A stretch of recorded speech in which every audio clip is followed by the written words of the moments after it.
Greetings, my little yarnivores and spiderettes. Fiber Spider back again with our Crocheted Cardigan series. Now in this video, I'm going to show you how to create the hood. In my last video, I showed you how to create the collar and how to work downwards on the piece so that it has more length to it. And we used, basically, it was a 2-row repeat, just working straight across, back and forth, to create a flat piece. And we're going to do very much the same thing with this piece. Basically, we need to skip over a couple of spaces in order to create the width of the lapels.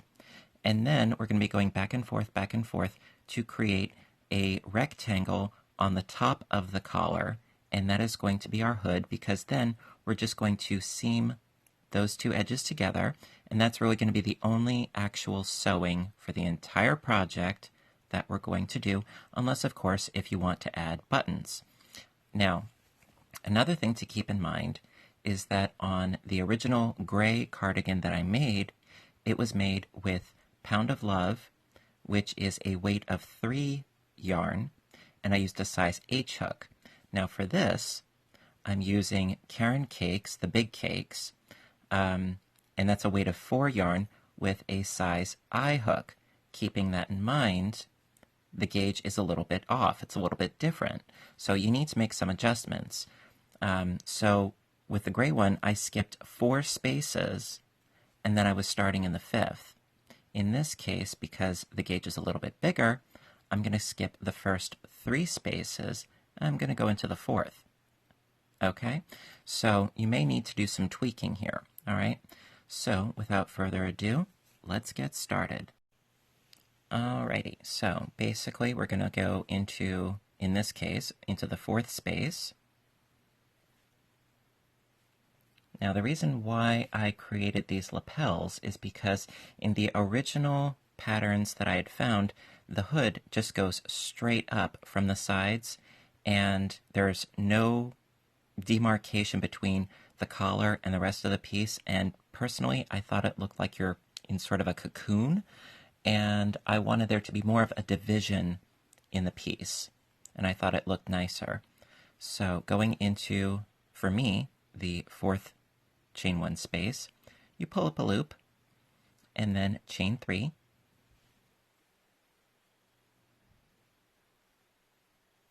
My yarn's being a little difficult, pardon me. So 1, 2, 3, and then 2 more double crochets within that same space, that same chain 1 space. And that is our first cluster. And as far as this tail, we're going to sew that in later, no big deal. So don't worry about that just right now. And so for the rest of the top edge, on the collar edge, we're just going to work our way across, chaining 1, and then going to the next chain 1 space with 3 double crochets,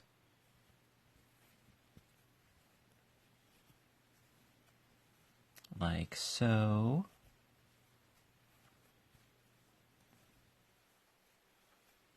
and then chain 1, and then 3 double crochets into the next chain 1 space, and so on and so forth until you reach the other side. And in my case, I will leave the last 3 chain 1 spaces untouched.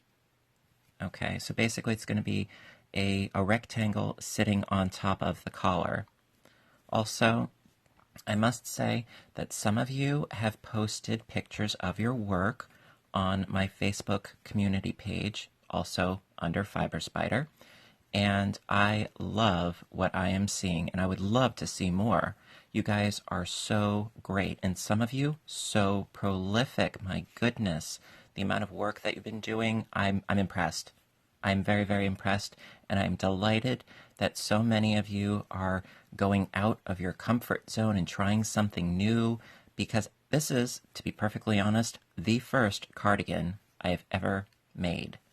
And I am delighted with the results, and I've gotten so many compliments on it, and looks of bewilderment, like, wait a minute, you're a dude.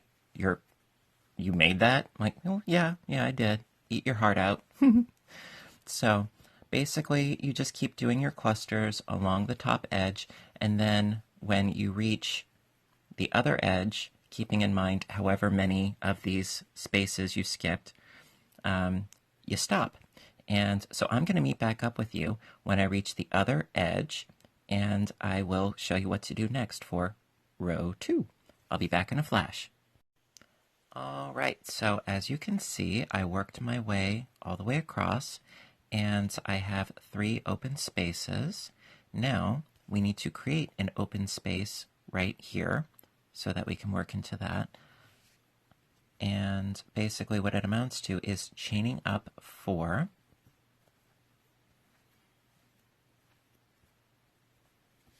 And then we turn our work.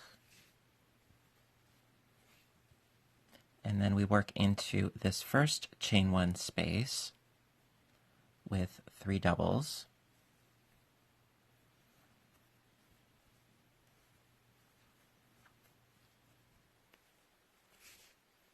In essence, this is really the same sort of thing that we were doing in the last video, just a 2-row repeat, creating a flat granny stitch piece. Okay, so now we have a space here, and then in the following row, we're going to be stitching within the space at either end. And so for the rest of this row, again, nothing new, just chain 1, 3 doubles into the next chain 1 space, chain 1, 3 doubles into the next chain 1 space, and so on and so forth. And like I said, it's just a 2-row repeat, and you want to do the 2-row repeat until you have a rectangle that is the length from the crown of your head to your shoulders, okay? And you are going to need to do a little bit of experimenting as far as how it feels when you're wearing it, which I've done. And because if it's too tight and you don't have enough rows, it won't feel very comfortable, of course. And if it's too many rows and it's too loose, it's going to bag open. So I do have a trick that I'm going to show you. After we do a whole bunch of rows, I'm going to show you what to do as far as doing a sort of a temporary sewing it together. We're going to stitch it together in a temporary fashion so that you can see, is this enough rows? And then I'll show you how to sew it together. It's really, really easy. So I'm going to stitch my way across, and I'm going to show you how to end row 2, and then we'll go from there. Back in a flash. All right, so I've been stitching right along, and I reached the end of the row, and so we need to create that space right here. And so how we do that is we chain 1, and then we do a double crochet, pardon my focus, or lack thereof. We're going to do a double crochet into the top chain of this first chain 3. And it can be a little bit difficult, but it's so worth it in the end, trust me. See? Just got to be patient. And so we're doing a double crochet into that top 3rd chain, and we've created a new space. See?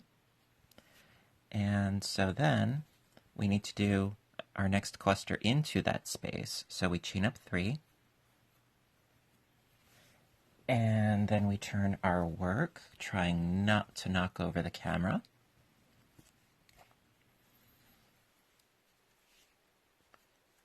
All right, so I chained up 3, and then into the space, do 2 more double crochets to complete the cluster.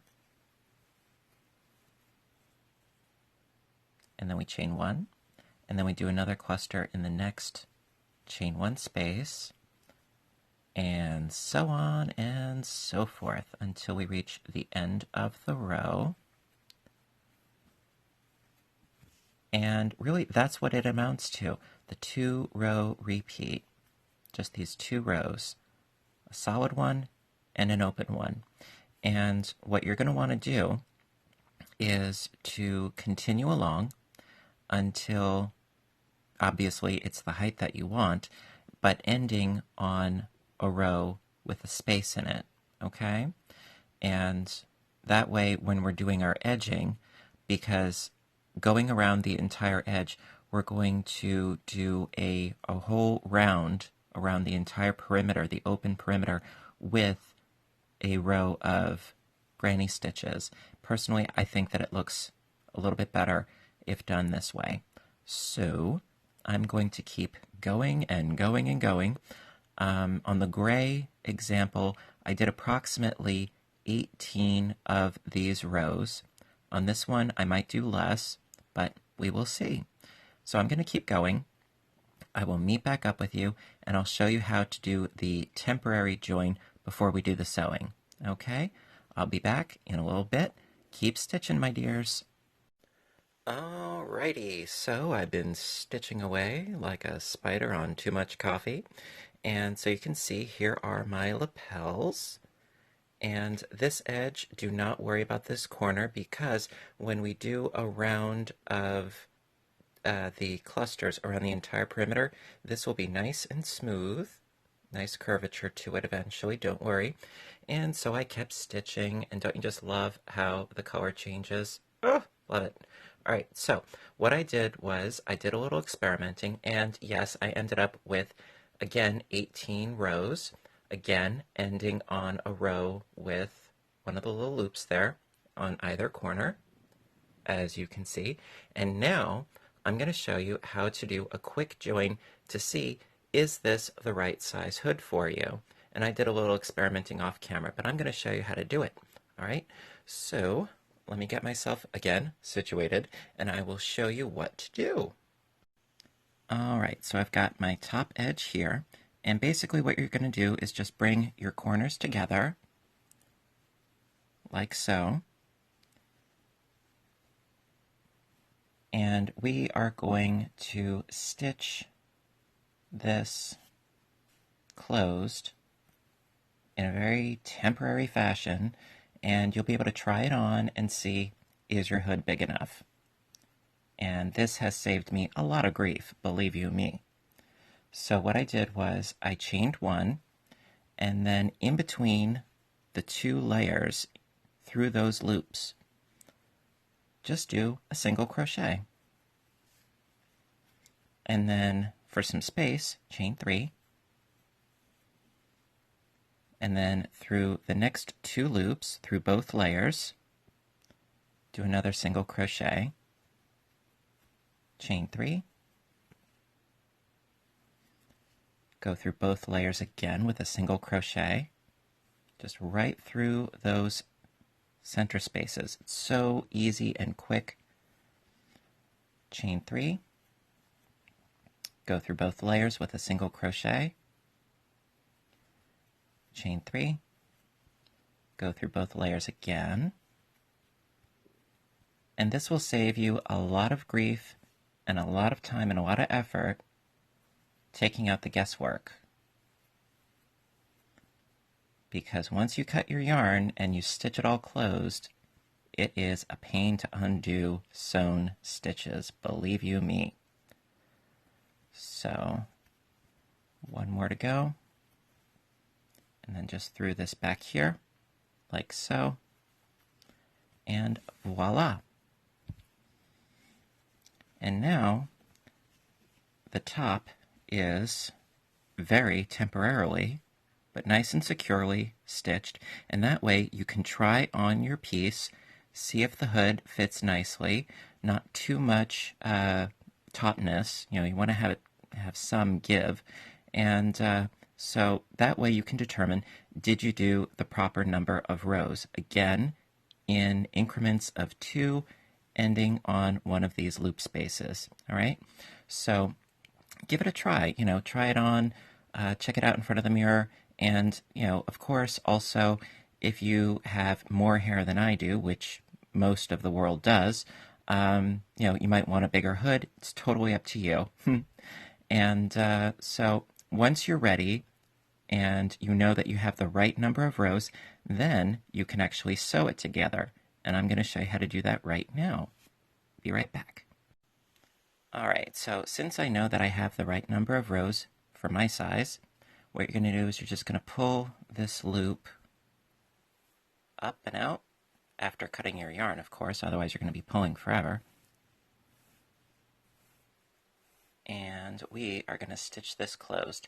Now what you're going to want to do is turn your piece inside out so that the seam that we're stitching is going to be more prominent on the inside of the piece. Very important.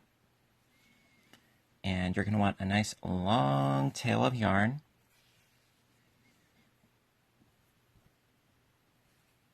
At least a couple feet, but I always err on the side of caution, and I go overboard with my tails.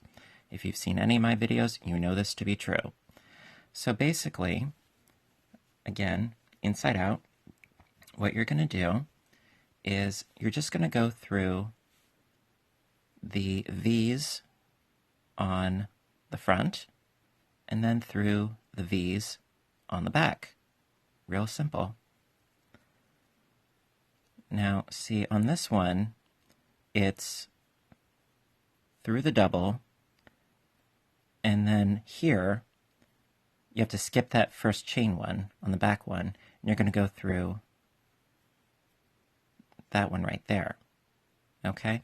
Now, because this stitch is a little bit wonky, what I'm going to do is actually, I'm going to go through the bottom here, and then up through that loop. And that's going to make it a bit more secure. See? So you're going to go through the first double crochet, and then through the double crochet on the back. Stitch for stitch, all the way across. It's really that simple. You don't need to be a seamstress or a tailor in order to be able to create a really nice seamed stitch. It's really that easy. Just be sure to go through the corresponding stitches as you go. Also, make sure that your stitches are relatively tight, but not to the tightness of puckering, because you can't unpucker a pucker. And this is called the whip stitch. Now, there are a lot of stitches out there that you can use for joining. A very popular one is called the mattress stitch, but this one suits me just fine. And I like it.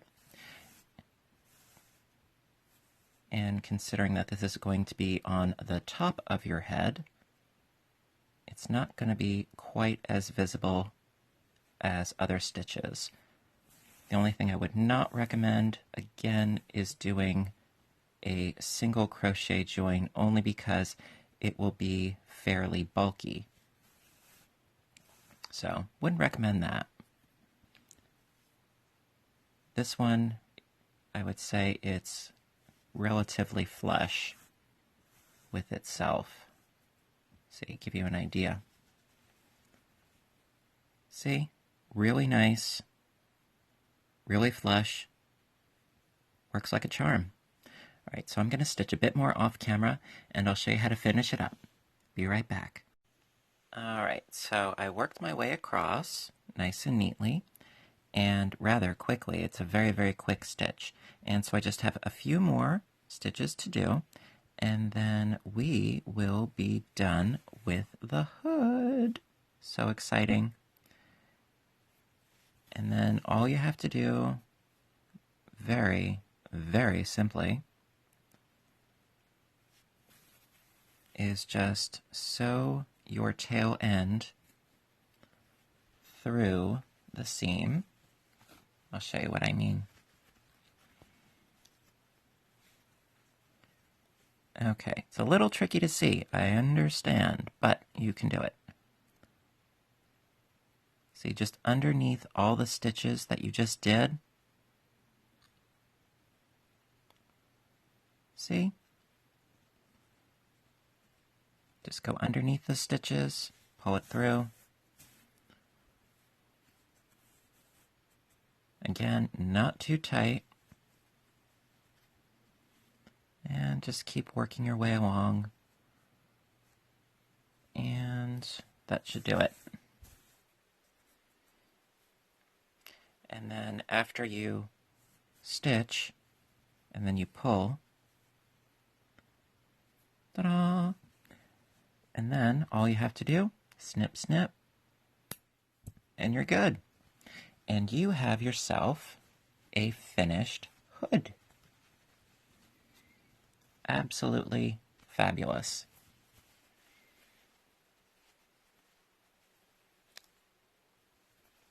Ta-da! So exciting. So listen, as always, I really hope that you enjoyed this tutorial because I'm having a lot of fun doing it. Isn't that neat? Really nice, even seaming. And this is the only sewing that you're going to do, unless, of course, like I said, if you're going to add buttons, which I may or may not do. I don't know yet. We'll see. So listen, if you like this video, please hit the like button because I really like to know, how I'm doing. And if you have any questions, comments, what have you, please do so in the comments section down below. Also, like I said, if you've been working on one and you would like to share your progress, please, by all means, go to my Facebook community page and post a picture because I would love to see what you're working on, by all means. Your color choices and your own original ideas. I love it. And if you haven't hit subscribe, please do so because I try to post videos as often as I can, and I've got maybe 1, 2 or so videos that I'm going to keep doing so that we can finish up this project.